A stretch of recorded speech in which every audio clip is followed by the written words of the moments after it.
दोपहर 3 बजे अहम बैठक नेटो की शुरू होगी ब्रसल्स में। नजरें हमारी उस पर हैं, क्या निकल कर आता है। क्या रूस पर केवल प्रतिबंध और लगाए जाते हैं या कोई ऐसा कड़ा कदम जो शायद इस युद्ध को एक निर्णय की दिशा की ओर ले जाए। थोड़ी देर में नेटो की आपात बैठक होनी है। युद्ध विराम की तमाम कोशिशें 4 बैठकों की शक्ल में यूक्रेन और रूस के बीच में नजर आई हैं, लेकिन किसका कोई नतीजा निकला नहीं है। पर क्या अब नेटो की तरफ से कुछ ऐसे ऐलान संभव है? क्या उस बैठक में कोई ऐसी चर्चा संभव है जिससे हम ये समझें कि ये युद्ध खत्म हो? यूक्रेन मसले पर नेटो की यह बैठक बुलाई गई है, यूरोपियन यूनियन की भी बैठक होनी है और G7 देशों की भी बैठक। जो बाइडेन ब्रसल्स पहुंच चुके हैं इस बैठक के लिए। अब से कुछ देर बाद यह बैठक शुरू होनी है। दुनिया की निगाहें इस बैठक पर लगी हैं, लेकिन अभी तक तो जिस भी तरह की कड़ाई का ऐलान किया गया है, रूस पर उसका कोई असर पड़ा नहीं है। अब चर्चा अपनी इसी मुद्दे पर लगातार कर रहे हैं। जनरल दुआ, नेटो की इस बैठक से क्या कोई उम्मीद लगाई जाए?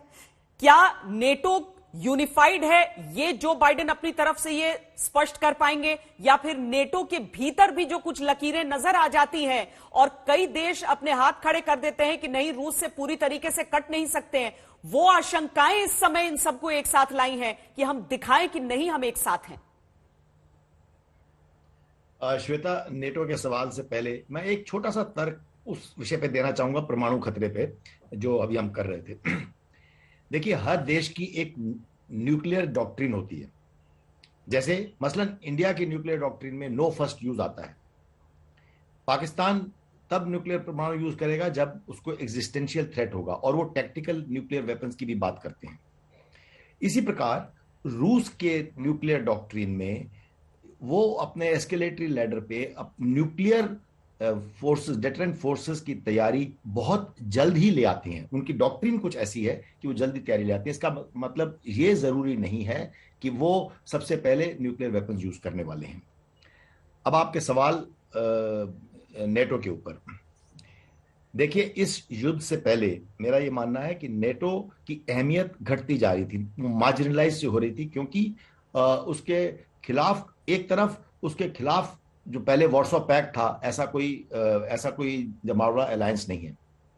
दूसरी तरफ यूरोपियन देश कुछ हद तक अमेरिका से अपने आप को थोड़ा दबाव ना महसूस करें, इसलिए वो अलग होना चाहते थे। अलग यानी कि बिल्कुल अलग नहीं, लेकिन उसको मार्जिनलाइज करना चाहते थे।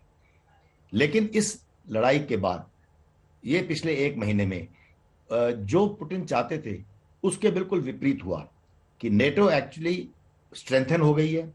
नेटो के मेंबरान आपस में ज्यादा तालमेल से काम कर रहे हैं, और अब अमेरिका की अहमियत और बढ़ गई है। आप देखें तो जर्मनी का और एक और देशों का डिफेंस बजट कितना बढ़ गया है, जो कि पहले इतना डिफेंस पे खर्चा नहीं करते थे। तो वो आखिर वो है किसके लिए? वो नेटो फोर्सेस के लिए। तो नेटो फोर्सेस अभी काफी ज्यादा प्रबल और स्ट्रांग हो गए हैं। आज की बैठक में इन्होंने जो डिसीजंस लेंगे उस पर मुनस्सर होगा आगे के युद्ध का रुख।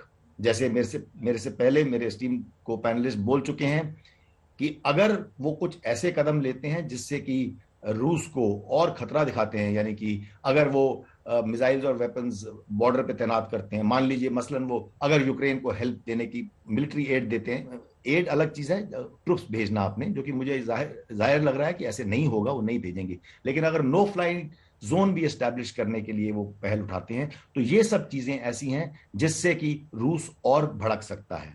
तो उसके अलावा ईयू में जो डिसीजंस होंगे, जो सैंक्शंस के बारे में डिसीजंस लिए जाएंगे, इन सब बातों पर जो आज की जो बैठकें हैं, आज और कल में जो बैठक होने वाली हैं, ये बहुत अहमियत रखती हैं कि इस पर मुनस्सर है युद्ध का आगे का रुख कैसा होगा।